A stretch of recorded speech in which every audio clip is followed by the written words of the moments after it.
Sir আমরা শুরু করতে পারি স্যার, আপনি চাইলে sir. Okay, thank you.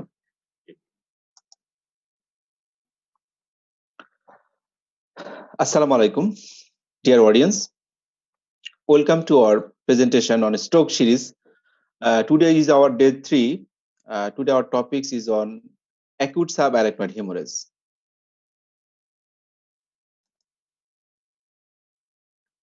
Our objectives of today's lecture is to review the most updated evidence and clinical applications of therapies for patients with both aneurysmal and non-aneurysmal subarachnoid hemorrhage. And we will try to provide some recommendations also. Subarachnoid hemorrhage কে আমরা তিনটা ক্যাটাগরিতে ভাগ করতে পারি। Some are aneurysmal, some are perimesencephalic non-aneurysmal, and some are cortical subarachnoid hemorrhage. And this is a aneurysm which is called as a saccular aneurysm or berry aneurysm. Usually aneurysm does not cause any symptoms initially. আপনার মাথায় একটা aneurysm থাকতে পারে, কোনো সমস্যা ছাড়াই আপনি চলতে পারেন। This aneurysm can cause symptoms when it causes pressure effect on the tissue surrounding it, or when this aneurysm rupture and causes bleeding in the subarachnoid space, then it is symptomatic. Aneurysmal subarachnoid hemorrhage produces large amount of blood, and also the distributions of hemorrhage আমাদেরকে help করতে পারে আমাদের কোন আর্টারিতে অ্যানিউরিজমটা আছে। যদি Sylvian ফিশারে কোনো ব্লিডিংটা বেশি থাকে তাহলে আমরা বুঝবো most probably there is some MC aneurysm. যদি পোস্টেরিয়রলি ব্লিডিংটা বেশি থাকে আমরা বলতে পারি এটা পিকম অ্যানিউরিজম। যদি পেশেন্টের প্রিপন্টাইন যদি হেমোরেজটা বেশি থাকে তাহলে আমরা বলতে পারি it's a basilar tip aneurysm or supracerebral artery aneurysm that causes subarachnoid hemorrhage. If the bleeding is more in interhemispheric fissure anteriorly, it most likely from acromeganeurysm rupture. A aneurysmal subarachnoid hemorrhage, there is more chance of rebleeding and more chance of vasospasm. যদি আমরা initial angiogram, either CT angiogram or MR angiogram or even DSA করে যদি আমরা কোনো aneurysm না পাই সেক্ষেত্রে অবশ্যই আমাদেরকে রিপিট আরেকটা এনজিওগ্রাম করতে হবে। ইউজুয়ালি আমরা এক সপ্তাহ পরে আরো একটা রিপিট এনজিওগ্রাম আমরা করব। নন অ্যানিউরিজমাল পেরিমেসেনসেফালিক subarachnoid hemorrhage, the distribution of blood is around the midbrain. Here the blood is less amount than the aneurysmal bleeding, and the patient's symptoms are milder than aneurysmal bleeding, and the prognosis is good. After repeated angiography, either CT or MRA or DSA, we can find nothing. The evaluation is negative. It's called non-aneurysmal perimesencephalic subarachnoid hemorrhage.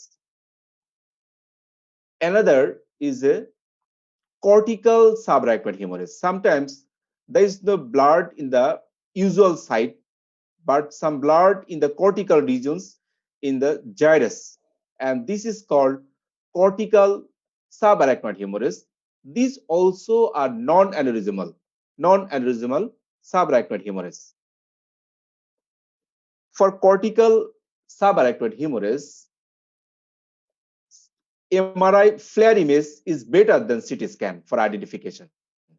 MRI flare image আমরা খুব ভালোভাবে দেখতে পাই hyper intensity then CT scan of brain. Now, aneurysmal subarachnoid hemorrhage is a devastating event. We know the mortality is high, around 50%, and poor outcome depends or predicted by the initial clinical severity of the subarachnoid hemorrhage. যদি পেশেন্টের at the time of the event তার clinical severity থাকে অনেক বেশি, either grade 4 or grade 5, we'll discuss it later, তাদের mortality rate is more and significant long-term disability among survivors is more than 50%. So aneurysmal subarachnoid hemorrhage is a devastating event. What are the common symptomatic presentations of subarachnoid hemorrhage? You all know the common presentation, around 97% of cases, patient presents with headache. The headache is described by the patient is the worst headache in his or her life. This is the worst headache and it is called thunderclap headache, as the intensity of the headache is maximum within seconds to 5 minutes.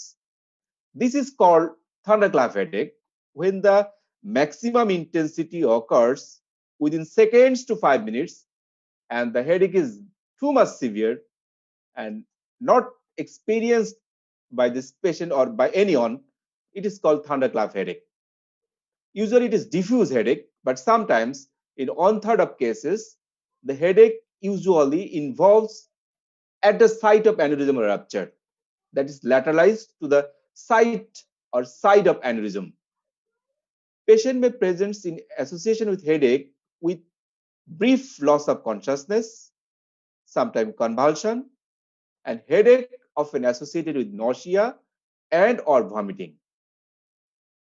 If we examine the patients, we can find signs of meningism is there.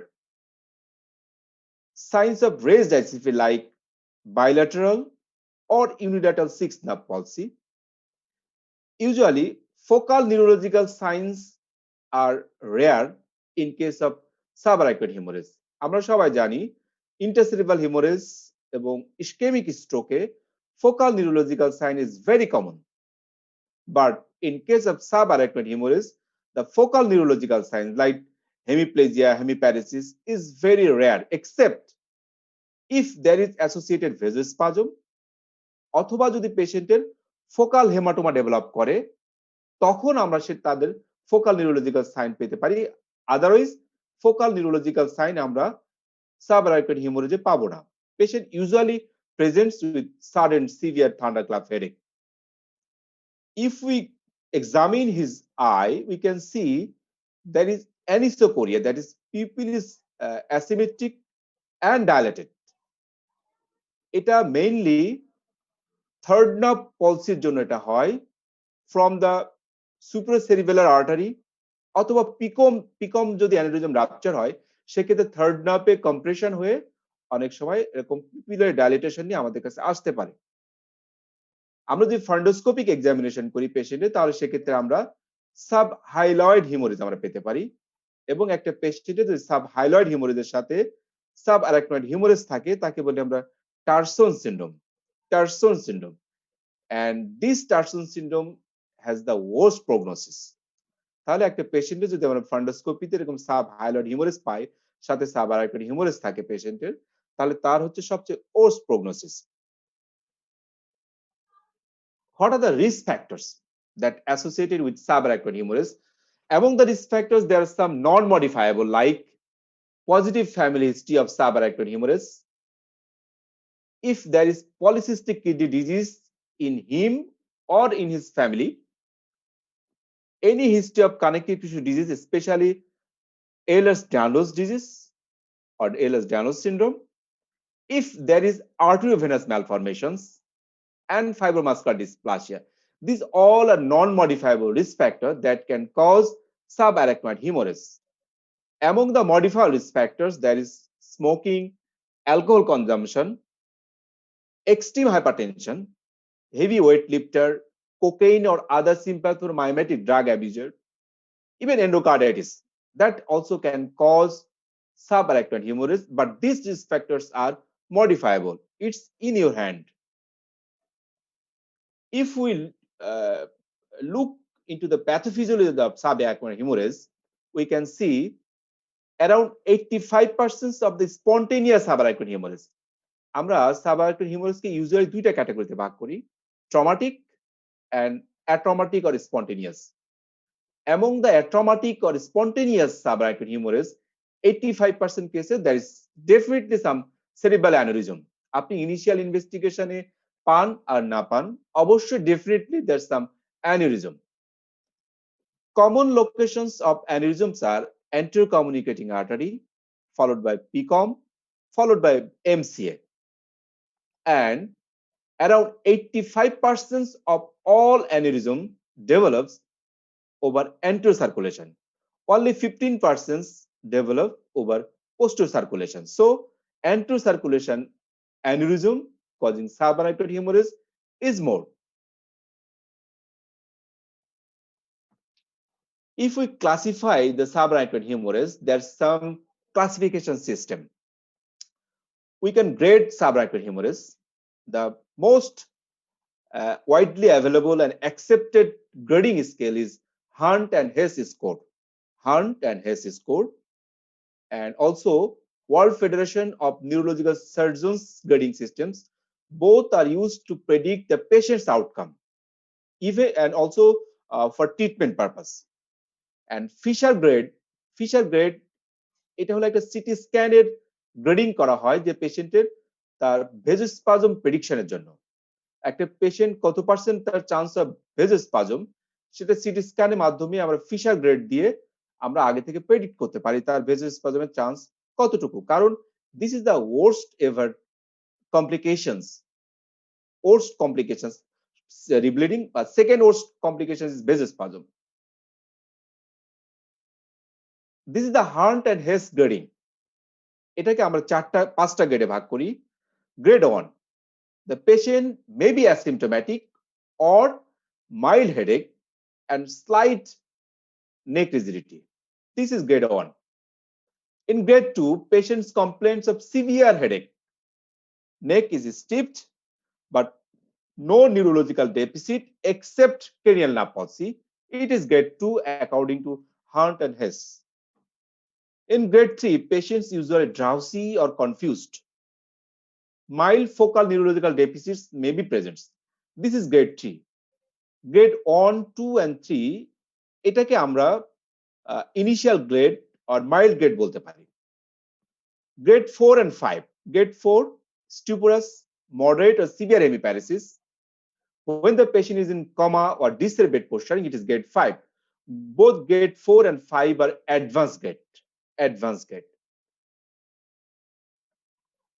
According to GCS score, World Federations of Neurological Surgeons divide subarachnoid hemorrhage into grade 5.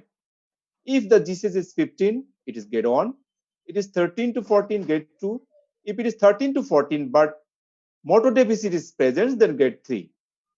If it is 7 to 12, motor deficit present or absent, it is grade 4. If it is 3 to 6, with or without the motor deficits, it is grade 5. Fisher grade is very important to predict the vasospasm. কিভাবে আমরা fisher গ্রেডটা করি? Fisher grade on, যেখানে আমরা কোনো blood detection আমরা usually পাই না city স্ক্যানে, but পেশেন্টের clinical symptoms সবকিছু হচ্ছে সাবআরাইক্নোইড হিমোরেজের পক্ষে, এবং এই পেশেন্ট গুলোকে বলে আমরা grade one Fisher grade one, যাদের ভেজোস্পাজমের চান্স হচ্ছে 21%। গ্রেড 2 হচ্ছে যখন এই সাবআরাইক্নোইড স্পেসে ব্লাড থিকনেসটা লেস দ্যান 1 মিলিমিটার থাকবে, তখন তাকে বলবো আমরা গ্রেড 2, এবং এই পেশেন্টগুলোর chance of vasospasm is 25%. When the blood thickness is more than 1 millimeter, this is called grade 3, এবং এক্ষেত্রে পেশেন্টের chance of symptomatic vasospasm is 37%, সবচেয়ে বেশি grade 3 তে। grade 4 A when there is either intracerebral focal hematoma or interventricular hemorrhage with or without subarachnoid space bleeding, যেটা আগে bleeding ছিল এখন নাই হয়তোবা, তখন সেটাকে বলি আমরা গ্রেড 4, এবং এটার চান্স অফ ভেজোস্পাজম ইজ 31%। তাহলে একটা পেশেন্টের সিটি স্ক্যান দেখে আমরা বলতে পারি তার ভেজোস্পাজমের চান্স কত percent. Now, how will you investigate a subarachnoid hemorrhage? একটা পেশেন্ট যখন আমাদের কাছে typical presentations of CH SH নিয়ে আসে, তখন আমরা প্রথমে একটা নন কন্টাক্ট সিটি করব আমরা। নন কন্টাক্ট সিটি স্ক্যানে যদি আমরা সাবঅ্যারাকনয়েড হিমোরেজ পাই, সেক্ষেত্রে আমরা সরাসরি এনজিওগ্রাফিতে যাব, either CT angiogram or MR angiogram or DSA which is available. CT angiogram এনজিওগ্রাফিতে যদি আমরা কোনো অ্যানিউরিজম পাই, তাহলে আমরা অবশ্যই তাকে প্রম্পট ট্রিটমেন্ট নেওয়ার চেষ্টা করব। কিন্তু সিটি স্ক্যানে আমরা অ্যানিউরিজম যদি না পাই, কিন্তু আমাদের স্ট্রং সাসপিশনস থাকবে যে ডেফিনিটলি কোনো না কোনো অ্যানিউরিজম আছে। হয়তোবা পেশেন্টের ভেজাসপাজম ডেভেলপ করছে, অথবা অ্যানিউরিজমটা থ্রম্বোসিস হয়ে গেছে, এই কারণে, বা দেখা যায় স্কিল হ্যান্ড না, সেক্ষেত্রে আমরা রিপিট এনজিওগ্রাফি করব আফটার 1 to 2 উইকস। এরপরেও যদি আমরা কোনো অ্যানিউরিজম না পাই, সেক্ষেত্রে আমরা কনসিডার করতে পারি তার অ্যানিউরিজম নাই, তার other alternative diagnosis of the underlying cause of the subarachnoid haemorrhage. This is one group. If the CT scan showing no blood in the subarachnoid space, but we have strong suspicion it is a subarachnoid hemorrhage, then we will go for lumbar puncture. যদি পেশেন্টের lumber পাঞ্চারে আমরা জ্যান্থোক্রোমিয়া অথবা RBC আমরা haemorrhage পাই, সেক্ষেত্রে আমরা বলবো it's a সাবআরাকনয়েড haemorrhage. তার সিটি স্ক্যানে ব্লিডিং থাকুক আর না থাকুক, সেক্ষেত্রে একই রকম ভাবে এই পেশেন্ট গুলোকে আমরা আবার এনজিওগ্রাফি করব। যদি পেশেন্টে আমরা জ্যান্থ্রোকোমিয়া না পাই, CT scan normal, but headache is more or less subarachnoid hemorrhage like, we can rule out the subarachnoid hemorrhage now. So this is the algorithm of investigation in subarachnoid hemorrhage. So we can conclude it as, to diagnose subarachnoid hemorrhage, we can go for non-contact CT, lumbar puncture and CSF study. Even MRI of brain can be helpful. And to identify the source, we will go for either CT angiogram, MR angiogram, or DSA. CT scan of brain is highly sensitive if it is done within first 24 hours, and sensitivity is 92 to 95%. যত সময় যেতে থাকবে, city স্ক্যানের sensitivity তত কমতে থাকবে, এবং এক সপ্তাহ পরে যদি আমি সিটি স্ক্যান করি, সেক্ষেত্রে সেন্সিটিভিটি 50% নেমে আসবে। সুতরাং as early as possible আমরা সিটি স্ক্যান করব যদি আমাদের সাসপিশিয়াস থাকে ইটস এ সাবআরাকনয়েড হিমোরেজ, এবং সিটি স্ক্যানের মাধ্যমে আমরা পেশেন্টের ফিশার গ্রেডিংটা করতে পারবো। ইভেন প্যাটার্ন অফ ব্লিডিং দেখে আমরা পেশেন্টের সাইট অফ অ্যানিউরিজমটা আমরা আইডেন্টিফাই বা আমরা ধারণা করতে পারবো। যদি অ্যান্টিরিয়র ইন্টারহেমিস্ফেরিক ফিশারে থাকে তাহলে অ্যাকম, যদি সিলভিয়ান ফিশারে থাকে তাহলে আমরা এমসিএ অর পিকম, প্রিপন্টাইন যদি থাকে সেক্ষেত্রে আমরা basilar top or superior cerebral artery aneurysm আমরা সাসপেক্ট করতে পারি। এমআরআই আমাদেরকে specially FLAIR image, GRE sequence আমাদেরকে হেল্প করতে পারে, স্পেশালি টু ডায়াগনোস এসএইচ, অথবা যদি দেখা যায় একটা পেশেন্টের থ্রম্বোসড অ্যানিউরিজম আছে, সেক্ষেত্রে আমাদেরকে কিন্তু এমআরআই হেল্প করতে পারে যখন MRI initial angiogram is negative. So MRI এরও আমাদের রোল আছে for diagnosis of subarachnoid haemorrhage. It's the MRI of DWI image was done 10 days after the subarachnoid hemorrhage, and there is this is GRE sequence, and this showing blooming effect. আমরা আগের ক্লাসে discuss করছিলাম যে blooming effect is very much sensitive of haemorrhage in the brain. It is a ferromagnetic image. So যদি blooming effect বা hypo intense থাকে, সেটাকে আমরা বলতে পারি এখানে ব্লাড আছে। এবং সেই পেশেন্টের আমরা দেখছিলাম যে তার এমসি এর বাইফার্কেশনে, লেফট এমসি এর বাইফার্কেশনে একটা অ্যানিউরিজম আছে। সো সাইট অফ হিমোরেজ দেখেও কিন্তু আমরা অনেক সময় আমরা বলতে পারি তার কোথায় অ্যানিউরিজমটা আছে। লাম্বার পাঞ্চার, যখন initial CT scan is negative but we have strong suspicion of subarachnoid haemorrhage, we should do lumbar puncture. Lumbar পাঞ্চারে আমরা before centrifugation, after centrifugation, before সেন্ট্রিফিউগেশনে আমরা যদি 4টা টিউব দিব, আমরা 4টা টিউবের যদি প্রত্যেকটা টিউবে সমান পরিমাণে আরবিসি থাকে, তাহলে আমরা বুঝবো এখানে সাবআরাকনয়েড হিমোরেজ আছে। যদি দেখা যাচ্ছে যে না, যত সেকেন্ড বা থার্ড বা ফোর্থ টিউবে আরবিসির পরিমাণ কমে যাচ্ছে, তাহলে বুঝবো it's a traumatic tap, not due to subarachnoid hemorrhage. Or another, after centrifugation, we can get yellow tint appearance that is called xanthochromia. সেটা is a very sensitive and specific for diagnosis of subarachnoid hemorrhage.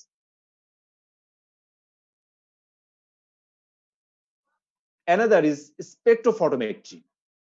It's another method is used to evaluate the CSF for subarachnoid blood with the sensitivity is 100% and specificity 29 to 92%. সুতরাং spectrophotometry আমরা use করতে পারি for diagnosis of সাবআরাকনোয়েড haemorrhage. যখন আমরা CT scan LP তো আমরা negative পাবো, তখন আমরা স্পেকট্রোফটোমেট্রিতে সিএসএফ স্টাডি করে আমরা বলতে পারবো যে তার সাবআরাকনোয়েড ব্লিড বা ব্লিডিং আছে।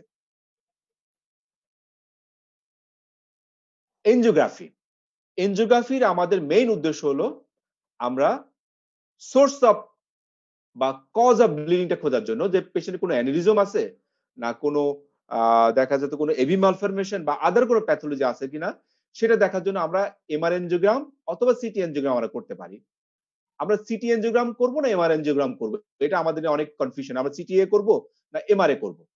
CTA is widely available and readily obtainable, খুব সহজে এটা করা যায় and faster than MRA. এবং সিটি এনজিওগ্রামের sensitivity for all types of aneurysm is 77 to 100%। এবং যখন অ্যানিউরিজমের size more than equal to 5 millimetre হয় তার sensitivity 95 to 100%, whereas in case of MRA the sensitivity is 55 to 93% for all aneurysm. For more than 5 millimeter it's 85 to 100%. সুতরাং MRA এবং city এর ক্ষেত্রে আমরা যদি খুব আর্লি এবং ফাস্টার ইমেজ পেতে চাই এবং অ্যাকুরেট ইমেজ পেতে চাই বা অ্যানিউরিজম ডায়াগনোস করতে চাই, আমি বলবো সিটি ইজ বেটার। কিন্তু সিটি এনজিওগ্রামের কিছু রেডিয়েশন এক্সপোজার চান্স থাকে আর এমআর এনজিওগ্রামের কিছু রেডিয়েশন এক্সপোজার চান্স থাকে না। শুধুমাত্র এই পার্থক্য ছাড়া আমরা কিন্তু সিটি এনজিওগ্রামকে ধরবো MR angiogram.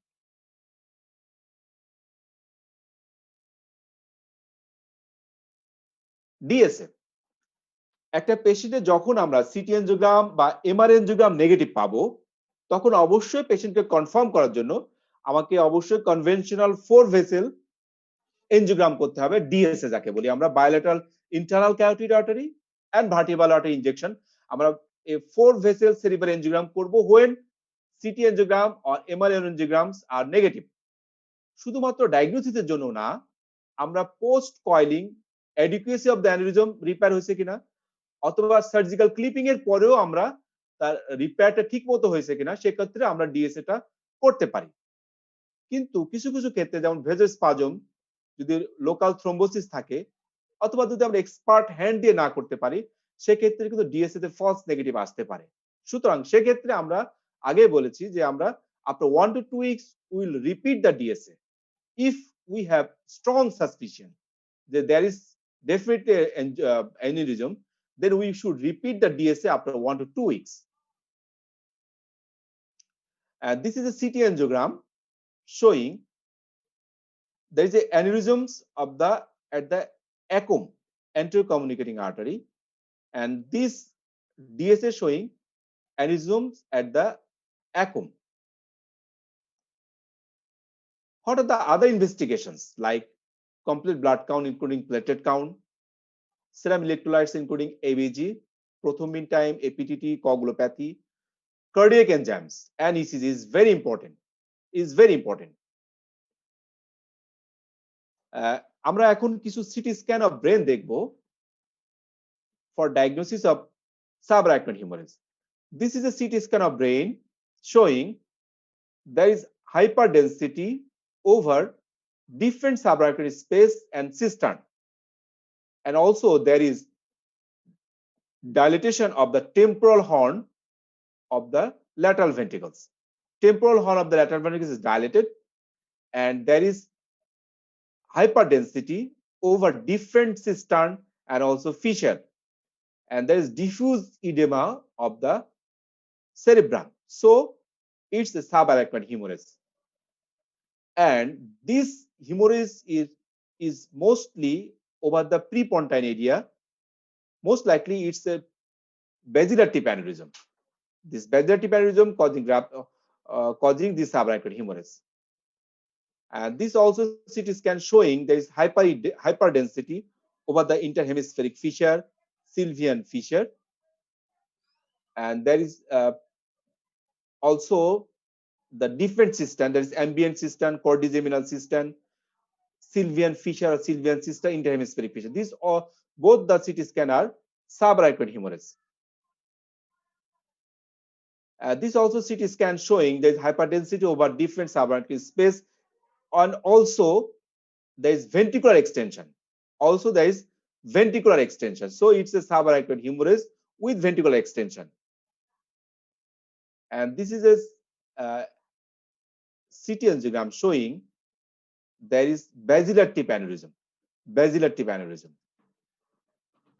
This CT scan showing there is hyperdensity over the anterior interhemispheric fissure, and all the ventricles are dilated except the fourth ventricle. The temporal horn of the lateral ventricles are dilated. The body of the lateral ventricles and the third ventricles all are dilated. So it's a case of acute subarachnoid hemorrhage with obstructive hydrocephalus. This is CT scan of also a subarachnoid hemorrhage, and this CT scan also showing hyperdensity over the different subarachnoid space, including focal hematoma over the temporal lobe. And this is CT scan of brain showing hyperdensity over different cistern, and the ventricles also dilated. So it's a case of acute subarachnoid hemorrhage with acute obstructive hydrocephalus.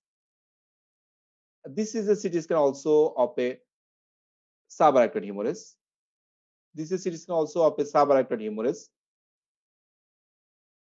This is also CT scan of subarachnoid hemorrhage. The bleeding is more marked over the right Sylvian fissure. Most likely it's the MC aneurysm rupture. And this is CT scan of brain, especially this is a cortical type of subarachnoid hemorrhage. And this is also CT scan of brain showing hyperdensity over different subarachnoid spaces. And now we'll go for management. Patients of subarachnoid hemorrhage should be admitted in a neuro ICU. Initially, all patients should be assessed of his airways, breathing, and circulation. যদি patient comatose থাকে, তার conscious level depressed থাকে, and cannot protect his airway, he should be endotracheally intubated. And every patient should be monitored of cardiac monitoring, pulse oximetry regular, arterial BP monitoring, and urine output. This is the basic principles of SAH management. We all know the early mortality from subarachnoid hemorrhage is very much. 10% of the patients before coming to hospital are died. 25% dies within 24 hours of subarachnoid hemorrhage, and 45% patient will die within 30 days. সুতরাং আমরা দেখতে পাচ্ছি যে it is a high mortality rate disease, and most of the early mortality is due to either rebleeding, delayed cerebral ischemia, hydrocephalus, elevated intracranial pressure, and cardiac complications. So আমাদের neurocritical care focus should be on limitations of the acute brain injury from raised ICP, from hydrocephalus or cerebral edema. তাহলে আমাদের first focus থাকবে আমরা পেশেন্টের acute brain ইনজুরিটাকে reduce করব from hydrocephalus or cerebral oedema থেকে।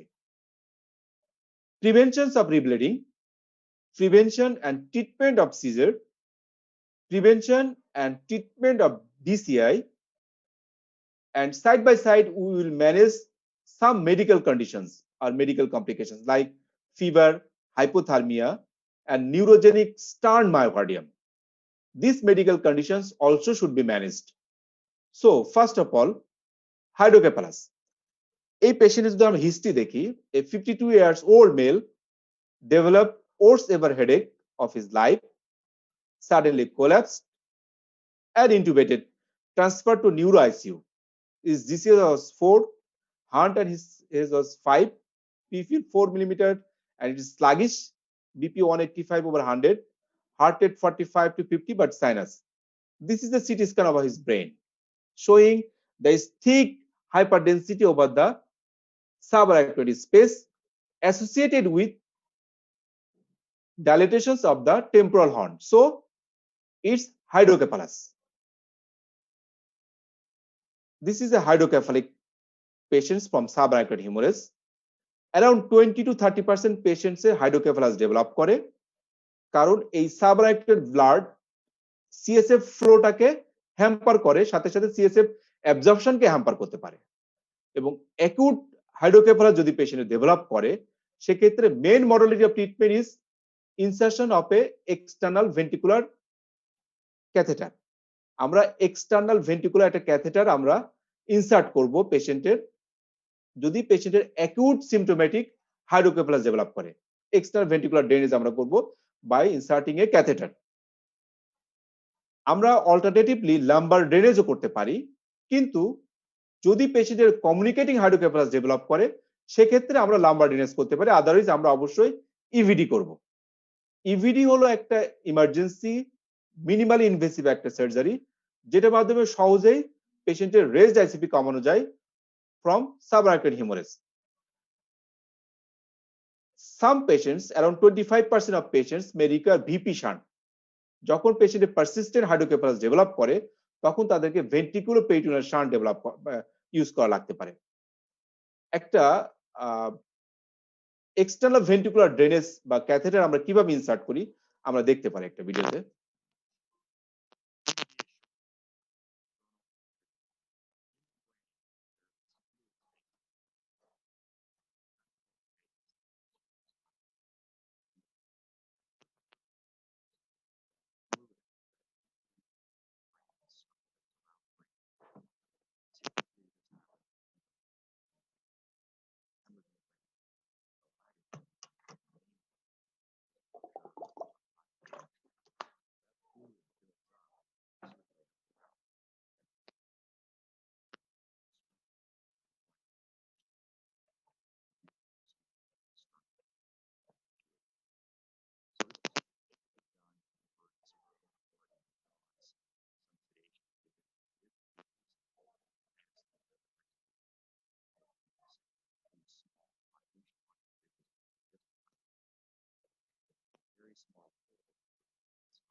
So, acute patient, in case of subarachnoid hemorrhage, there may be acute hydrocephalus, there may be chronic hydrocephalus. Acute hydrocephalus গুলা usually obstructive type হয়, এবং এক্ষেত্রে choice of treatment is insertions of the EVD, external ventricular drainage. এবং যখনই পেশেন্টের আইসিপিটা control হবে within for 48 hour, যদি control থাকে, তাহলে আমরা তার ইভিডিটা উইন করতে পারে। Chronic hydrocephalus, এটা usually develops after 10 days, 10 to 15% of the cases, and it is communicating type, that is non-obstructive type. কারণ এটার মেইন কারণ হচ্ছে সাবআরাকনয়েড থেকে যে ব্লাডটা আসে, সে ব্লাড থেকে কিছু কেমিক্যাল সাবস্টেন্স যেটা অ্যারাকনয়েড গ্র্যানুলেশন টিস্যুকে ইরিটেট করে এবং স্কারিং করে, ফলে সেখান থেকে সিএসএফ রিঅ্যাবজর্পশন হতে প্রবলেম হয়। ফলে এটা একটা কমিউনিকেটিভ টাইপ বা নন অবস্ট্রিক্ট টাইপ হাইড্রোক্যাফালাস করে যখন ক্রনিক হাইড্রোক্যাফালাস হয়, এবং patient usually presents with incontinence, ataxia, even cognitive impairment. So it's very difficult for সামন টু ডিস্টিংগুইশ ইট ফ্রম ভেজোস্পাজম। এটা আসলে ভেজোস্পাজমের যে হয়েছে না ক্রনিক হাইড্রোক্যাফালাস, মাঝে মাঝে খুব ডিফিকাল্ট হয়ে যায়, এবং সেক্ষেত্রে পেশেন্টের পার্মানেন্ট সিএসএফ ডাইভারশন, যেটা আমরা দেখলাম, বিপি শান্ট প্রয়োজন হতে পারে। নাও our second option, prevention of rebleeding. Prevention of rebleeding. This is the worst complications from subarachnoid hemorrhage. You know, the mortality rate from rebleeding is 78%. 78%. Rebleeding is more common in poor grade subarachnoid hemorrhage when the treatment is delayed, when the aneurysm is more than 10 millimeters in diameter, and if systolic BP is more than 160. These all are the risk factors for rebleeding. Within first day, there is 4% chance of bleeding, 4% chance of rebleeding, and within 14 days, total risk is 20%. Total risk is 20%. আমরা কিভাবে রিব্লিডিংটাকে prevent করতে পারি? তিনটা ওয়েতে আমরা রিব্লিডিংটা prevent করতে পারি। Number 1, early clipping or coiling আমরা করব within 24 to 72 hours. Second option, control of blood pressure. Third option, antifibrinolytic therapy. Antifibrinolytic therapy. এই তিনটা ওয়েতে আমরা রিব্লিডিংটাকে প্রিভেন্ট করতে পারি। Number 1, early aneurysm repair. এটা আমরা মাইক্রোসার্জিক্যাল টেকনিক, যাকে বলি আমরা সার্জিক্যাল ক্লিপিং, অথবা এন্ডোভাস্কুলার কয়েলিং আমরা করতে পারি। This is surgical clipping. There some pros and cons of both type of intervention. In case of clipping, the pros is you can guarantee him 95% that it will not regrow, and you can guarantee him 99% that it will not rupture. But there's some, প্রত্যেক আলোর নিচে একটা অন্ধকার থাকে, ঠিক তেমনি clipping এর কিছু ডিসঅ্যাডভান্টেজ আছে। কারণ এই ক্লিপিং এ একটা ওপেন সার্জারি করা হয়, সেক্ষেত্রে there is more risk of brain disability. More risk of brain disability, এবং পেশেন্টের বয়স যত বাড়তে থাকে তার ডিসএবিলিটির চান্সও তত বাড়তে থাকে। এই ডিসএবিলিটি হতে পারে তার মেমোরি ইম্পেয়ারমেন্ট হতে পারে, তার থিঙ্কিং এ প্রবলেম হতে পারে, তার পার্সোনালিটিতে প্রবলেম হতে পারে, এবং বয়স যত বাড়তে থাকবে, এই যার যত বয়সী, বেশি বয়সে আমরা ক্লিপিং করব, তার এই chance of disability is more. Endovascular coiling, এটা হলো এখন বর্তমানে সবচেয়ে জনপ্রিয় একটা টেকনিক, নন মিনিমাল ইনভেসিভ একটা প্রসিডিউর। এর প্রস হচ্ছে এখানে কোনো ক্রেনিওটমি করা হয় না, সুতরাং low risk, but you can guarantee him 80 to 85% that it will not rupture, 80 to 85%. And in case of coiling, there is a risk of regrowth. Coil can be impacted, এবং এই ব্লাড ফ্লোটা আবারও এখানে আসতে পারে, এসে আবার নতুন করে আবার একটা অ্যানিউরিজম তৈরি করতে পারে, আবার নতুন করে অ্যানিউরিজম তৈরি করতে পারে। সুতরাং কয়েলিং এর একটা ডিসঅ্যাডভান্টেজ হলো এটা কয়েল কম্প্যাক্ট হয়ে আবার রিগ্রোথ হতে পারে। এই কারণে 6, 12 এবং 24 মান্থস পরে আমরা আবার রিপিট এনজিওগ্রাম করে দেখি তার কয়েল রিগ্রোথ হচ্ছে কিনা। কিন্তু ক্লিপিং করলে আমরা ইউজুয়ালি এই ধরনের ফলো আপের প্রয়োজন হয় না। This is the disadvantage of coiling. Another technique, just like coiling, the glue is inserted into the aneurysm and it is blocked. Another technique is a flow diverter. এটা একটা জাস্ট স্টেন্টের মতো, যখন ব্লাড ফ্লোটা দেখা যাচ্ছে নর্মালি যদি আমি ফ্লোটাকে divert করে দিই, তাহলে যখন ব্লাডটা যখন অ্যানিউরিজমের ভিতরে যাবে না, আস্তে আস্তে এটা ড্যামেজ হয়ে যাবে। This is a flow, this is a basic principles of A flow diverter. আমরা ভিডিওতে দেখবো পরে। And this is the aneurysm before flow diverter. Before flow diverter, flow diverter is inserted, and after flow diverter, the aneurysm is disappeared. এটা একটা long time debate যে আমি একটা পেশেন্টের কয়েলিং করব না ক্লিপিং করব, একটা সার্জিক্যাল ক্লিপিং করব না এন্ডোভাস্কুলার আমরা কয়েলিং করব। এটা অনেক দিন যাবত ডিবেট আছে যে আমরা কয়েলিং করব না ক্লিপিং করব। দুইটা বড় স্টাডি হয়েছে, একটা হচ্ছে আইসেট এবং আরেকটা হচ্ছে ব্রাট, the Barrow Ruptured Aneurysm Trial and International Subarachnoid Aneurysm Trial, দুইটা লার্জ র্যান্ডমাইজ ট্রায়াল হয়েছে। এই দুইটা ট্রায়ালের রেজাল্ট আমরা বলবো। আইসেটের রেজাল্ট হচ্ছে in case of coiling there is reduced disability at 1 year. Coiling করলে পেশেন্টের ডিসএবিলিটি অনেক কম থাকবে এবং পেশেন্টের low prevalence of epilepsy and cognitive decline এবং but higher rate of rebleeding then clipping. সুতরাং তাদের মতামত হলো, তাদের রিকমেন্ডেশন হচ্ছে for coiling. In BRAT another study, Barrow Ruptured Aneurysm Trial, সেখানে দেখা গেছে আফটার 1 ইয়ার, 1 বছর পরে তাদের স্টাডিতে দেখা গেছিল যে এটা আইস্যাটের মতোই, যে coiling is better outcome than clipping. কিন্তু এই স্টাডি যখন 3 বছর পরে দেখছে, তখন দেখছে যে না, দুইটার আউটকামে তেমন কোনো ডিফারেন্স নাই, বরং যদি আমি ক্লিপিং করি সেক্ষেত্রে ক্লিপিং এ পেশেন্টের অ্যানিউরিজম অবলিটারেশনের চান্স অনেক বেশি এবং অ্যানিউরিজম রিট্রিটমেন্ট করার কোনো প্রয়োজনই নাই যদি আমি ক্লিপিং করি। সুতরাং তাদের রিকমেন্ডেশন হচ্ছে ক্লিপিং করতে হবে যদি পেশেন্ট অ্যান্টিরিয়র সার্কুলেশনে অ্যানিউরিজম নিয়ে আসে। ক্লিপিং যদি করতে হবে যদি পেশেন্টের অ্যান্টিরিয়র সার্কুলেশনে কোনো অ্যানিউরিজম নিয়ে আসে। কিন্তু পোস্টেরিয়র সার্কুলেশনে যদি কোনো অ্যানিউরিজম হয় সেক্ষেত্রে অবশ্যই তাকে কয়েলিং করতে হবে। এখন আমরা কখন কয়েলিং বা ক্লিপিং করব? সবার লাস্টে রিকমেন্ডেশন হলো, এক্ষেত্রে আমি দেখব ওই ওই দেশের বা ওই সেন্টারের এক্সপিরিয়েন্স নিউরোসার্জন আছে না এক্সপিরিয়েন্স নিউরো ইন্টারভেনশনিস্ট আছে। যদি যে গ্রুপটা বেশি এক্সপিরিয়েন্স থাকবে তাদের দিয়ে আমি করব। যদি সার্জন থাকে আমি ক্লিপিং করাবো, যদি যদি ইন্টারভেনশনিস্ট থাকে তাহলে আমি কয়েলিং করাবো। এবং কিছু কিছু ক্ষেত্রে আমি অবশ্যই কয়েলিং করব। সেক্ষেত্রে আমি অ্যানিউরিজমের অ্যানাটমি ইজ ভেরি ইম্পর্টেন্ট। যদি অ্যানিউরিজমের ডোমটা ডোম এবং নেকের রেশিও 2:1 এর বেশি, দ্যাট ইজ ডোমটা বড়, নেকটা সরু হয়, সেক্ষেত্রে আমি তাকে কয়েলিং করব।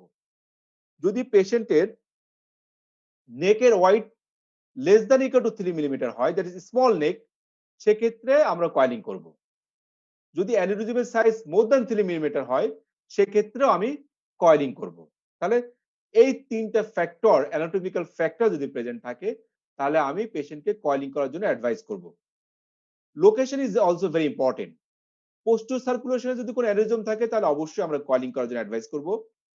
এমসিএ তে যদি পেশেন্টের কোনো অ্যানিউরিজম থাকে অথবা ডিস্টাল আর্টারিতে কোনো অ্যানিউরিজম থাকে সেক্ষেত্রে আমরা ক্লিপিং করার চেষ্টা করব, ক্লিপিং এর অ্যাডভাইস করব যদি এই ফ্যাক্টরগুলো প্রেজেন্ট না থাকে।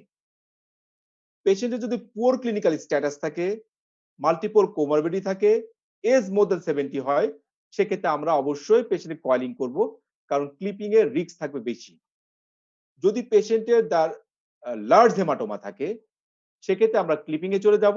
যদি পেশেন্টের দেখা যায় স্মল হেমাটোমা থাকে এবং উইথ লেস মাস ইফেক্ট থাকে সেক্ষেত্রে আমরা কয়েলিং এর দিকে যাব। তাহলে আমাদের মুদ্রা কথা হলো, যদি প্রথমত দেখব একটা সেন্টারের এক্সপেরিয়েন্সড কারা, সেই সেন্টারের সাকসেস রেট কেমন। দ্বিতীয়ত দেখব আমি অ্যানিউরিজমের অ্যানাটমিটা কেমন। যদি অ্যানাটমিটা নেক এবং ডোম রেশিও, ডোম যদি বেশি বড় থাকে নেকের চেয়ে 2:1 এর বেশি, সেক্ষেত্রে আমরা অ্যানিউরিজমটা কয়েল করার চেষ্টা করব। যদি নেকের লেস দ্যান 3 মিলিমিটার ডায়ামিটার হয় সেক্ষেত্রে আমরা কয়েলিং করব। যদি ওয়াইড নেক হয় সেক্ষেত্রে আমি ক্লিপিং এর দিকে যাব। অ্যানিউরিজম যদি 3 মিলিমিটার বেশি হয় সেক্ষেত্রে আমি অবশ্যই কয়েলিং এর দিকে যাব। Location is also very important. Anterior সার্কুলেশনে আমরা ইউজুয়ালি কয়েলিং করার চেষ্টা করব, পোস্টেরিয়র সার্কুলেশনে আমরা কয়েলিং করার চেষ্টা করব। অ্যান্টিসার্কুলেশনে যদি এই ফ্যাক্টরগুলো না থাকে তাহলে আমরা ক্লিপিং করার চেষ্টা করব এবং পেশেন্ট যদি ওল্ডার এজ মাল্টিপল কোমরবিডিটি থাকে সেক্ষেত্রে আমরা অবশ্যই এন্ডোভাস্কুলার লেস ইনভেসিভ কয়েলিং করব। কখন আমরা অ্যানিউরিজমের ট্রিটমেন্ট করব? গুড গ্রেড অ্যানিউরিজমের ক্ষেত্রে আমরা as early as possible, preferably within 24 অথবা না পারলে 72 আওয়ার্সের ভিতরে আমরা চেষ্টা করব পেশেন্টের অ্যানিউরিজমটাকে রিপেয়ার করার জন্য। যদি পুয়ার গ্রেড হয় সেক্ষেত্রে কন্ট্রোভার্সি আছে। আপনি সুযোগ থাকলে আপনি আর্লি করতে পারেন অথবা আপনি 10 দিন ওয়েটও করতে পারেন, সেক্ষেত্রে আপনার কন্ট্রোভার্সিয়াল। বাট আর্লি বা গুড গ্রেড যদি হয় 1 to 3 হান্টার হেজ, সেক্ষেত্রে অবশ্যই আমি চেষ্টা করব উইদিন 24 আওয়ার্স, না পারলে উইদিন 72 আওয়ার্স, কারণ এক্ষেত্রে there is less chance of vasospasm, less chance of rebleeding. আমরা এখন কিছু ভিডিও দেখতে পারি আমরা কিভাবে অ্যানিউরিজমের কয়েলিং এবং ক্রিপিং করি। আমরা প্রথমে আমরা দেখব কিভাবে আমরা কয়েলিং করা হয়।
This is another technique of flow diversion. Normally blood is flowed here, that this is the aneurysm. If we divert the flow, and this aneurysm ultimately shrinked.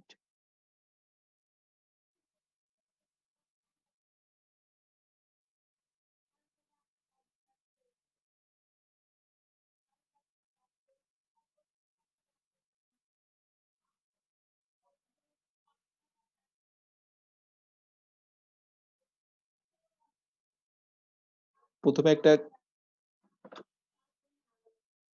Catheter ঢোকানো হয়, এরপরে স্টেনটা দেওয়া হয় এবং ফ্লোটা ডাইভার্ট যখন করে দিব আমি, তখন দেখা যাচ্ছে তার অ্যানিউরিজমটা আস্তে আস্তে শ্রিঙ্ক করে ডিমিনিশড হয়ে যাবে।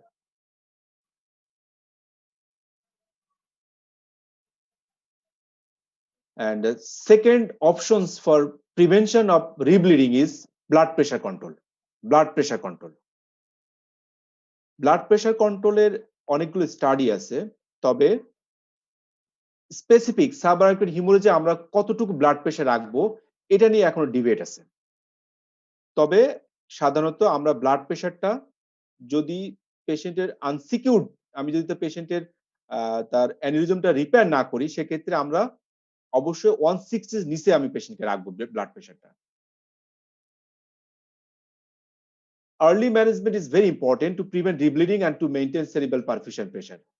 আমরা অ্যান্টিহাইপারটেনসিভ শুরু করব তখনই যদি সিস্টেমিক বিপি 160 এর বেশি অথবা মিন ব্লাড প্রেশার 130 বেশি হয়ে যায়, তখনই আমরা অ্যান্টিহাইপারটেনসিভ শুরু করব। এবং আমাদের টার্গেট সিস্টোলিক বিপি থাকবে নট মোর দ্যান 130/40 আনলেস ভেজোস্পাজম। যদি ভেজোস্পাজম না থাকে তাহলে আমাদের টার্গেট থাকবে 130/40, এর বেশি আমরা থাকবে না। এক্ষেত্রে choice of drug is IV beta blocker, labetalol. যদি কোনো কন্ট্রাইন্ডিকেশন না থাকে আমরা আইভি বিটা ব্লকার, ল্যাবিটোলল, কারণ এটা ইজিলি টাইটেবল এবং এটা আইসিপিটাকে রেস্ট করে না। বাট নাইট্রোগ্লিসারিন এবং নাইট্রোপ্রুসাইড কিন্তু আইসিপি কে রেজ করে। সুতরাং এক্ষেত্রে আমরা নাইট্রোগ্লিসারিন বা নাইট্রোপ্রুসাইড আমরা ইউজ করব না। এসি ইনহিবিটর একটা ডিলেড অ্যাক্টিং ড্রাগ, সুতরাং সেক্ষেত্রে আমরা এসি ইনহিবিটর ইউজ করব না।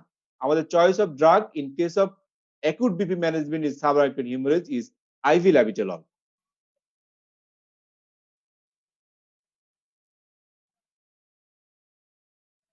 Third options of prevention of rebleeding is antifibrinolytic therapy, especially tranexamic acids or aminocapric acid. যদি আমার পেশেন্টের অ্যানিউরিজম ট্রিটমেন্ট করতে ডিলে হয়, সেক্ষেত্রে ফার্স্ট 72 আওয়ার্স আমি ট্রানেক্সামিক অ্যাসিড অথবা অ্যামাইনোক্যাপ্রিক অ্যাসিড আমরা দিতে পারি। সেক্ষেত্রে risk of bleeding is less by 35%। কিন্তু যদি পেশেন্টের আমরা 72 আওয়ার্স এর বেশি সময় ধরে অ্যান্টিফিব্রিলাটিক এজেন্ট ইউজ করে থাকি, সেক্ষেত্রে পেশেন্ট ইসকেমিক ইভেন্ট এবং ডিভিটি চান্স কিন্তু অনেক বেশি থাকবে। সুতরাং যদি আমরা অ্যান্টিফিব্রিলাটিক এজেন্ট ইউজ করে থাকি, সেক্ষেত্রে 72 ঘন্টার ভিতরে আমাকে শেষ করতে হবে। 72 ঘন্টা আমি তার বেশি আমরা কখনো ইউজ করতে পারবো না। And now, prevention and treatment of the seizure, the third option. At the onset, the frequency of seizure is up to 7%, and during hospitalization, it is 5%. এবং 7% of the patients will develop epilepsy after 1 year from subarachnoid hemorrhage. কিন্তু যদি আমি পেশেন্টের কোনো caesar, কোনো clinical caesar না হয়, সেক্ষেত্রে আমি পেশেন্টের যদি প্রোফাইলেকটিক অ্যান্টিকনভালসেন্ট দিতে চাই, সেক্ষেত্রে আমি শুধুমাত্র 3 থেকে 7 দিনের জন্য দিতে পারবো। এখানে ক্লিন কাট, যদি পেশেন্টের ক্লিনিক্যালি বা ইলেকট্রোগ্রাফিক্যালি কোনো সিজার না থাকে, সেক্ষেত্রে প্রোফাইলেকটিক্যালি আমি পেশেন্টকে অ্যান্টিকনভালসেন্ট দিলে 3 থেকে 7 দিন দিব। কিন্তু এক্ষেত্রে আমরা ফিনাইটোইন দিব না, কারণ ফিনাইটোইন দেখা যাচ্ছে পেশেন্টের আউটকামটা খারাপ হয়। সেক্ষেত্রে আমরা চয়েস অফ ড্রাগ হচ্ছে লেভিটারেসিটাম। লেভিটারেসিটাম আমরা দিব for 3 to 7 days, not more than 3 to 7 days if there is no clinical seizure or electrographic seizure. যদি পেশেন্টের নন কনভালসিভ সিজার থাকে, যে দেখা যাচ্ছে পেশেন্টের কমাতে চলে গেছে কিন্তু তার এরকম সিগনিফিকেন্ট তার হাইড্রোকেফালাসও নাই, পেশেন্টের সিগনিফিকেন্ট সাবআরটিক ব্লাডও নাই, বাট পেশেন্ট ইজ কমাটোস, সেক্ষেত্রে আমরা পেশেন্টের কন্টিনিউয়াস ইজি করে দেখতে পারি। যদি তার ইজিতে ইলেকট্রোগ্রাফিক সিজার থাকে, সেক্ষেত্রে আমরা তাকে অ্যান্টিকনভালসেন্ট ড্রাগ ইউজ করব এবং choice of drug is levetiracetam, not phenytoin. আমরা কিন্তু খুব হর আমাশায় কিন্তু আমরা ফিনাইটোইন ইউজ করে থাকি, কিন্তু এক্ষেত্রে চয়েস অফ ড্রাগ হচ্ছে লেভিটারেসিটাম। Fourth option, prevention and treatment of the delayed cerebral ischemia.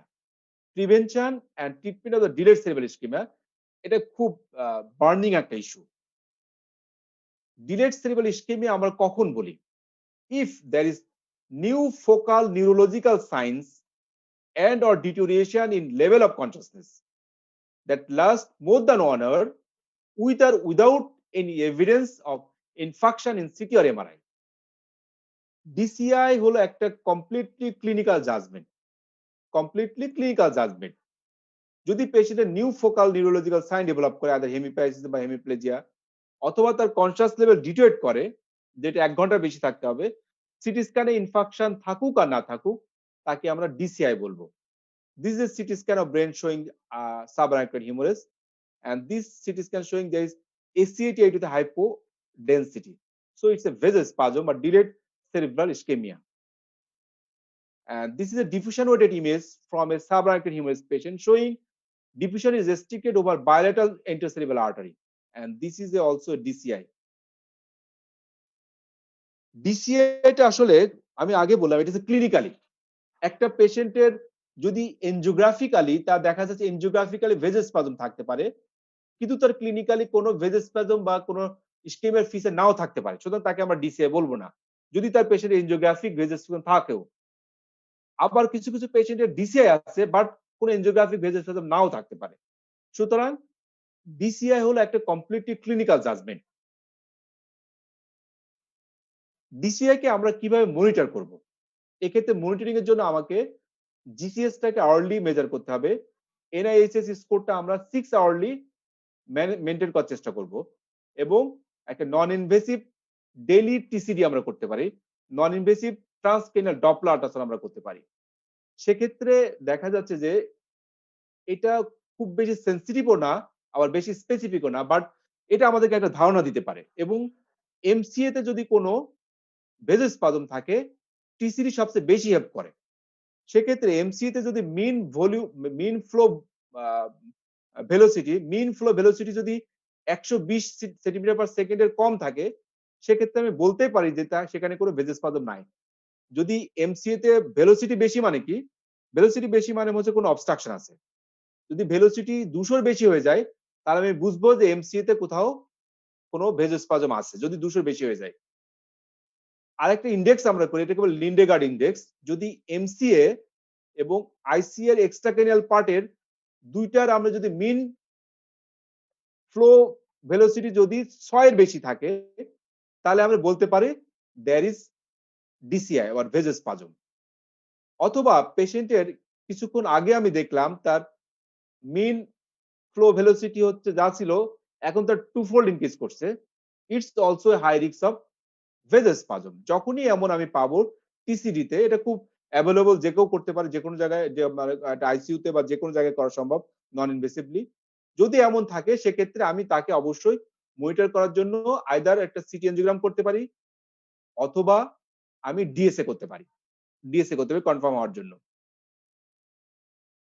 এখন কিভাবে আমি প্রিভেন্ট করব এই ডিসিআই? ডিসিআই প্রিভেনশনের নাম্বার 1 ড্রাগ হচ্ছে ওরাল নিমোডিপিন। আমরা সবাই জানি ওরাল নিমোডিপিন হচ্ছে একটা ক্যালসিয়াম চ্যানেল ব্লকার, যেটা 60 মিলিগ্রাম 4 আওয়ারলি দেওয়া হয় first 21 days. First 21 days 60 milligram দেওয়া হয় ফার্স্ট 21 ডেজ।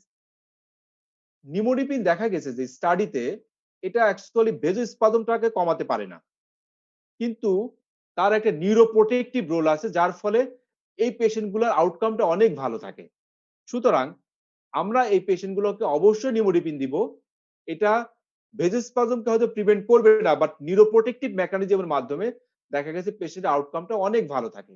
সুতরাং nimodipine is very much helpful in case of subarachnoid haemorrhage.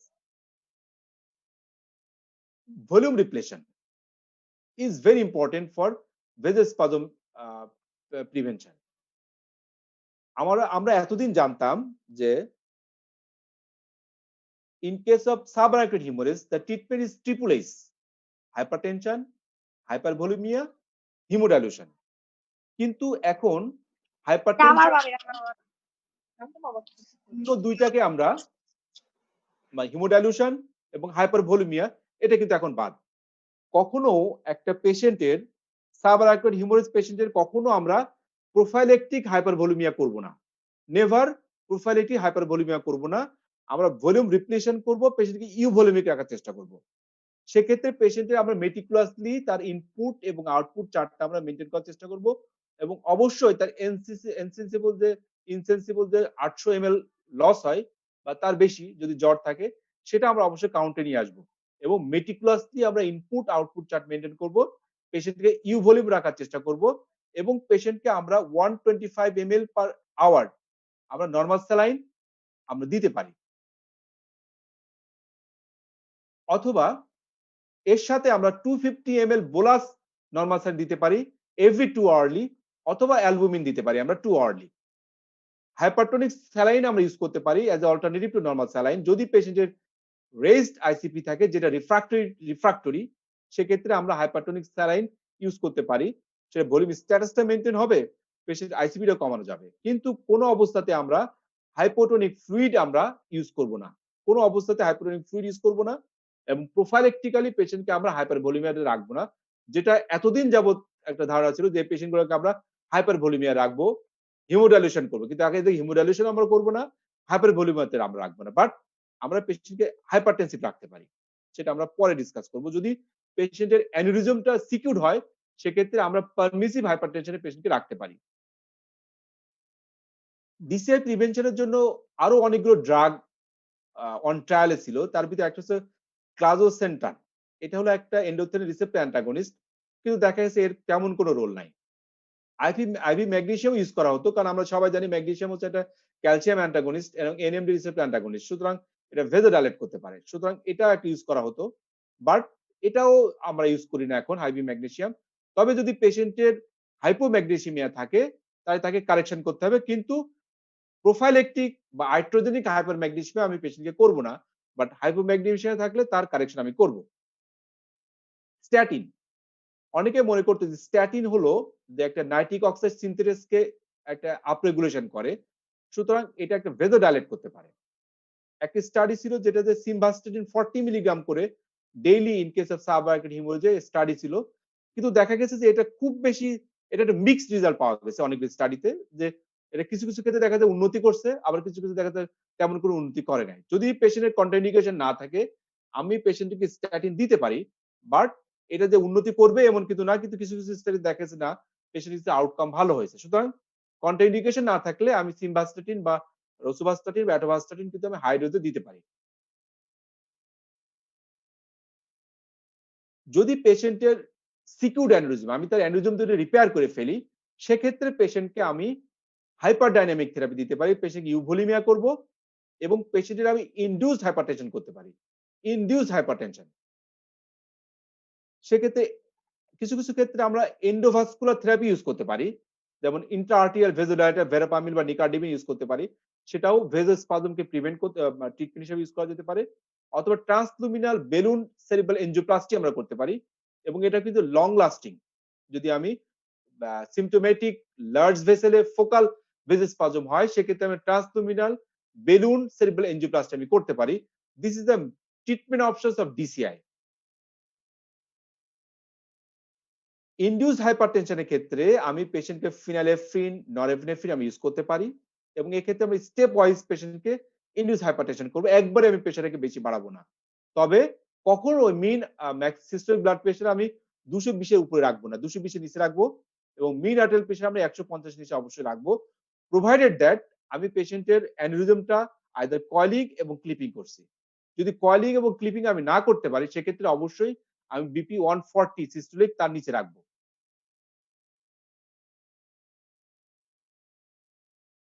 And last, that is management of associated medical complications. Number one, fever. 70% ক্ষেত্রে একটা subarachnoid haemorrhage patient can presents with hyperthermia. With hyperthermia. যদি patient hyperthermia থাকে তার কিন্তু outcome ওর্স। সেক্ষেত্রে there is risk of symptomatic vasospasm এবং পেশেন্টের hospital stay কিন্তু বাড়তে পারে এবং পেশেন্টের আউটকাম কিন্তু খারাপ হতে পারে। সেক্ষেত্রে আমাদের টার্গেট থাকবে পেশেন্টকে আমরা নর্মোথার্মিয়া করব, either by antipyretics or cooling. কিন্তু কখনো আমরা এই পেশেন্ট গুলোকে হাইপোথার্মিয়া করব না। অনেকে প্রোফাইলেটিক হাইপোথার্মিয়া করার চেষ্টা করে যে এটা একটা রোল আছে কিনা, কিন্তু প্রোফাইলেটিক হাইপোথার্মিয়া আমরা করব না। আমরা ফার্স্ট 2 উইকস পেশেন্টকে অবশ্যই নর্মোথার্মিয়াতে রাখবো, অ্যান্টিপাইরেটিক্স দিব। যদি অ্যাসোসিয়েটেড কোনো ইনফেকশন থাকে সেটা স্ক্রিন করে অ্যাপ্রোপ্রিয়েট অ্যান্টিবায়োটিক যদি লাগে সেক্ষেত্রে আমরা অ্যান্টিবায়োটিকও দিব। Second medical complication is hyponatremia. Up to 40% patients of subarachnoid hemorrhage can develop hyponatremia. এবং এই হাইপোনাট্রিমিয়াটা ইউজুয়ালি হয় due to cerebral salt wasting syndrome or সিয়াস। In cerebral salt Austin syndrome, there is brain natriuretic peptide is increased and there is negative fluid balance. But CIAS, there is positive or U fluid balance. In both cases, the urine sodium is more than 40, urine osmolarity is high, serum uric acid is low. সুতরাং আমাদেরকে খুব কঠিন হয়ে যায় দুইটাকে differentiate করার জন্য। শুধুমাত্র ফ্লুইড ব্যালেন্স দেখে আমরা বুঝতে পারি যদি পেশেন্টের পজিটিভ ব্যালেন্স থাকে, হাইপারভলিমিক থাকে বা ইউভলিমিক থাকে, সেক্ষেত্রে সিয়াস, আর যদি নেগেটিভ ফ্লুইড ভলিউম থাকে বা বিএনপি যদি বেশি থাকে সেক্ষেত্রে আমরা বলবো it is cerebral salt wasting syndrome. Hyponatraemia in subarachnoid haemorrhage আমরা কখনো ফ্লুইড রেস্ট্রিক্ট করব না। আমরা সিয়াসের মেইন ট্রিটমেন্ট হচ্ছে fluid restriction, but in case of hyponatraemia in SAH যদি পেশেন্ট সিয়াসও থাকে তখনও আমরা পেশেন্টের ফ্লুইড রেস্ট্রিক্ট করব না, তবে ফ্রি ওয়াটার রেস্ট্রিক্ট করতে পারি। আমি তাকে হাইপোটনিক বা ফ্রি ওয়াটার আমি দিব না, কিন্তু পেশেন্টের ফ্লুইড আমি রেস্ট্রিক্ট করব না। পেশেন্টকে আমি 3% স্যালাইন দিতে পারি, ইভেন ওরাল সল্ট আমি ট্যাবলেটও দিতে পারি। ফ্লুইডিক কর্টিসন আমরা দিতে পারি টু প্রমোট সোডিয়াম আর water retention if excessive dialysis. Cerebral salt wasting syndrome যদি থাকে পেশেন্টের, সেক্ষেত্রে আমি ফ্লুইডিক কর্টিসনও দিতে পারি এবং এই পেশেন্টগুলোর সোডিয়াম আমি 6 to 12 আর্লি মনিটর করার চেষ্টা করব।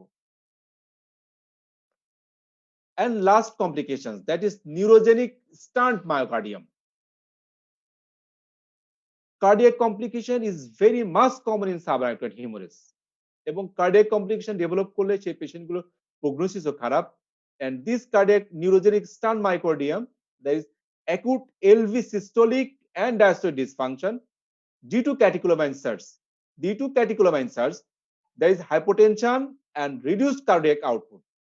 There is transient ECG abnormalities like the deep T wave.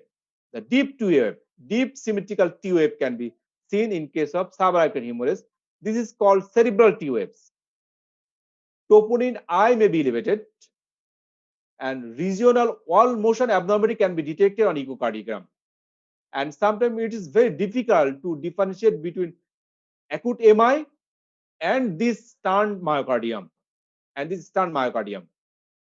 যদি পেশেন্টের এক্ষেত্রে আমরা কিভাবে ইভালুয়েট করতে পারি যদি পেশেন্টের suspected SS induced cardiac dysfunction থাকে সেক্ষেত্রে আমি পেশেন্টের ইমিডিয়েটলি একটা ট্রান্সথ্রাসিক ইকোকার্ডিওগ্রাম আমি করব যদি পেশেন্টের রিজিওনাল ওয়াল মোশন অ্যাবনর্মালিটি যদি একটা সিঙ্গেল ভেসেলটাইটিসে থাকে সেক্ষেত্রে আমি সাসপেক্ট করতে পারি ইটস অ্যাকুট এমআই সেক্ষেত্রে আমি দেখবো যে পেশেন্টের কিছু সাবআরাক্নোয়েড হিমোরেজিক কিছু অ্যাটিপিক্যাল ফিচার থাকতে পারে তাহলে at the same time there is acute MI এবং সেক্ষেত্রে পেশেন্টের অবশ্যই এনজিওগ্রাম বা কার্ডিয়াক এনজিওগ্রাম এবং সাবসিকুয়েন্ট ম্যানেজমেন্ট করতে হবে যদি আমি ইকোতে দেখি তার রিজিওনাল ওয়াল মোশন অ্যাবনর্মালিটি কোনো সিঙ্গেল ভেসেল টেরিটরি না as a whole myocardium involvement সেক্ষেত্রে আমি বলতে পারি it's a neurogenic stress cardiomyopathy সেক্ষেত্রে দেখবো আমি পেশেন্ট শকে আছে কি নাই যদি পেশেন্ট শকে থাকে তাহলে আমি তাকে শকের ম্যানেজ করব যদি শকে না থাকে তাহলে আমি পেশেন্টকে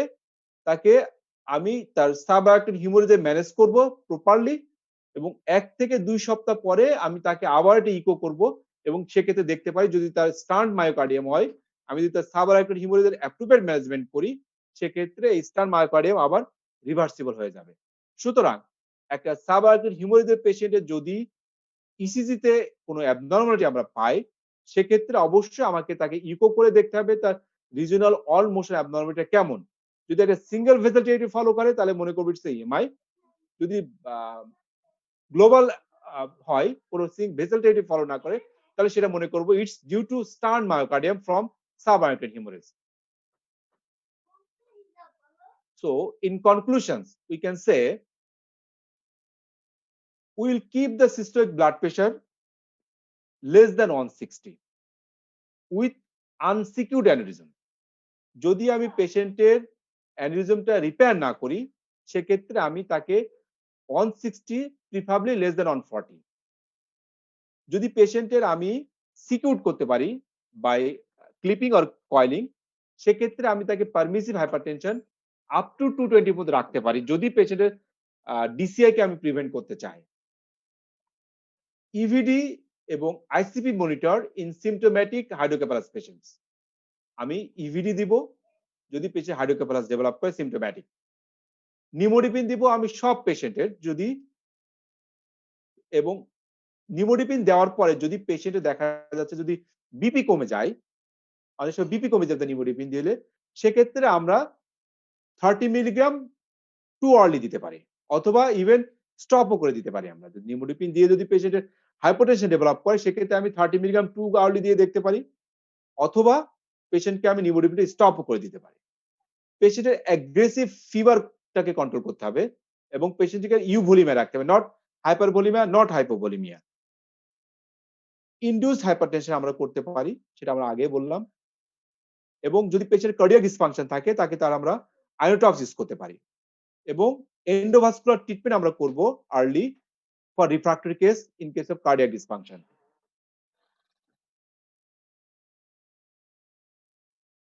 এতক্ষণ আমরা অ্যানিউরিজমাল সাবআরাক্নোয়েড হিমোরেজ ম্যানেজমেন্ট দেখলাম জাস্ট একটা স্লাইড আমরা যে কিভাবে আমরা পেরিমেজেনসেফালিক নন অ্যানিউরিজমাল সাবআরাক্নোয়েড হিমোরেজকে ম্যানেজ করি সেম ম্যানেজমেন্ট প্রোটোকল এক্সেপ্ট আমরা এখানে পেশেন্টের অ্যানিউরিজম রিপেয়ারের জন্য আমরা কোনো মেজার এখানে নিই না আর সব same management as of aneurysm subarachnoid haemorrhage and that's all thank you any question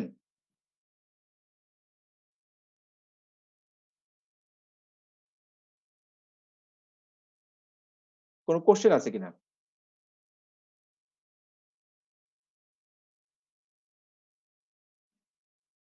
আসসালামু আলাইকুম স্যার। আমাদের জুমে স্যার বেশ কিছু কোয়েশ্চেন এসছে স্যার চ্যাট বক্সে। হুম। স্যার আপনি কি কোয়েশ্চেন গুলো গো থ্রু করবেন নাকি আমি স্যার? আচ্ছা, আপনি বলতে পারেন বা আচ্ছা, আচ্ছা স্যার আমি দেখছি। স্যার বেশ কিছু কোয়েশ্চেন আছে সেখান থেকে আমি আ কিছু কোয়েশ্চেন স্যার থ্রু করছি আপনাকে। What is the importance of cardiac enzyme in subarachnoid hemorrhage? আচ্ছা, আমরা তো একটু আগে ডিসকাস করলাম যে কার্ডিয়াক এনজাইমটা সাবআরকিউট হিমোরেজে যদি পেশেন্টের স্টান্ট নিউরোজেনিক মায়োকার্ডিয়াম হয়, সেক্ষেত্রে কার্ডিয়াক এনজাইমটা বাড়তে পারে। ইভেন সাবআরকিউট হিমোরেজের সাথে অ্যাসোসিয়েটেড এমআই হয়েও কার্ডিয়াক এনজাইমটা বাড়তে পারে। সুতরাং আমরা কার্ডিয়াক এনজাইম ইনভেরিয়েবলি সব পেশেন্টেরই in case of subarachnoid haemorrhage আমরা ইসিজির সাথে কার্ডিয়াক এনজাইমটা অবশ্যই করব। Thank you sir. স্যার আমাদের next question Mohammad Ullah sir করেছেন। What is the role of ABG in subarachnoid hemorrhage? Actually যদি পেশেন্টের দেখা যাচ্ছে যে যদি পেশেন্টের তার অ্যাসিড বেস ব্যালেন্স বা বা মানে অ্যাবনর্মালি ডেভেলপ করে অ্যাসোসিয়েটেড মেডিকেল কন্ডিশন সেক্ষেত্রে আমরা এবিজিটা করতে পারি। কিন্তু ইউজুয়ালি সাবআরকিউট হিমোরেজের পেশেন্টের মানে অ্যাসিড বেস স্ট্যাটাসে কোনো প্রবলেম হয় না। যদি অ্যাসোসিয়েটেড অন্য কোনো মেডিকেল কন্ডিশন থাকে সেক্ষেত্রে আমরা করতে পারি আরকি। Sir, thank you for your cordial response. Sir, next question. Is there any role of prophylactic anticonvulsant in subarachnoid hemorrhage? আচ্ছা, আমরা ডিসকাস করছি যে প্রোফাইলেকটিক অ্যান্টিকনভালসেন্ট আমরা দিতে পারি, তবে সেক্ষেত্রে ৩ থেকে ৭ দিন। এবং এখানে আমরা ফেনাটোয়েন দিব না। আমরা যেটা সবচেয়ে বেশি ইউজ করে থাকি ফেনাটোয়েন, ডাইফিডার নামে পাওয়া যায়। এখানে আমরা ইউজ করব হচ্ছে লেভিটারিসিটাম। তবে ৩ থেকে ৭ দিন। যদি পেশেন্টের মানে কনভালশন থাকে সেক্ষেত্রে আমি ৬ মাস ইউজ করতে পারি, অ্যাকুট কনভালশন যদি থাকে। আর যদি দেখা যায় যে পেশেন্টের ডিলেইড কনভালশন ডেভেলপ করে সেক্ষেত্রে তাকে ইনডেফিনিট বা লং টাইম অ্যান্টিকনভালসেন্ট রাখতে পারে। তাহলে আমার ডিউরেশন এখানে ৩ টা।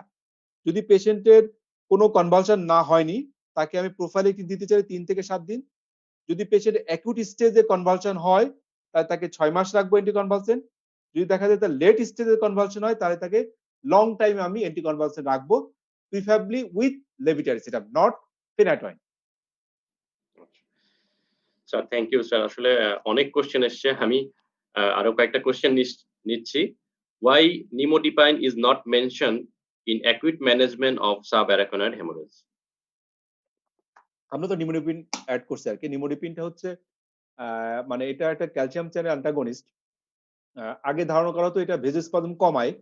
কিন্তু এটার মেকানিজমটা জানা নেই। এটা একটা মানে আননোন মেকানিজমে নিউরো প্রোটেকশন করে এবং পেশেন্টের আউটকামটা অনেক ভালো করে।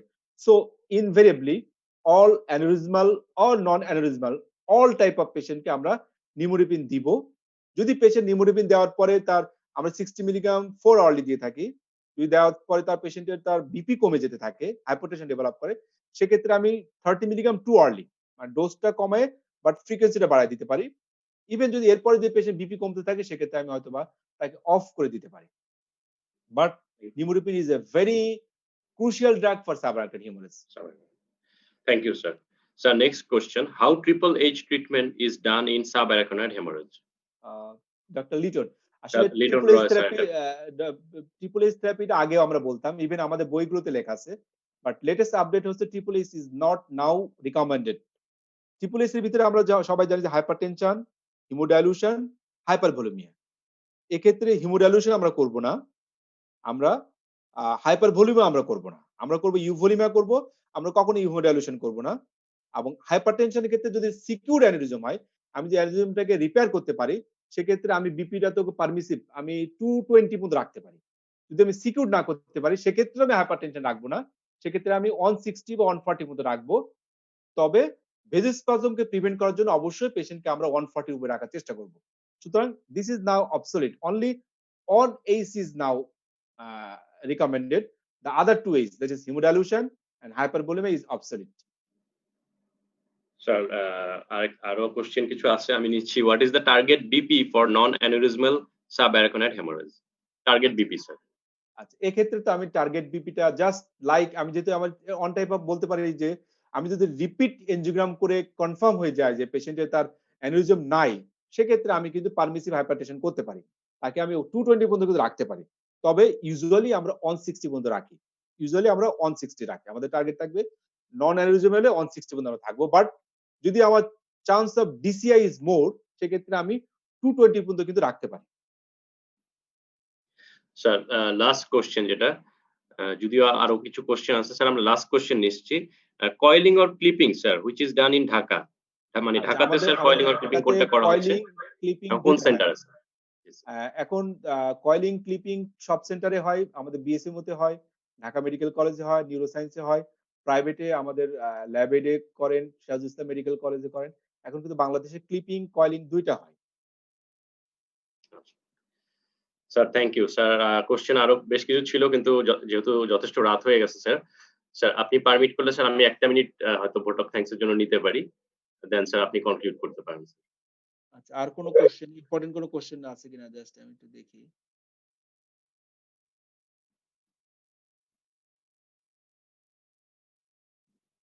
স্যার আমি মোটামুটি সব মনে ফেসবুক, হয় আনসার করেছেন। জি ফেসবুকেও স্যার আমি চেক করলাম, এখন পর্যন্ত কোনো কোশ্চেন আসেনি স্যার। ওকে। ঠিক আছে, আপনি জি স্যার আসসালামু আলাইকুম।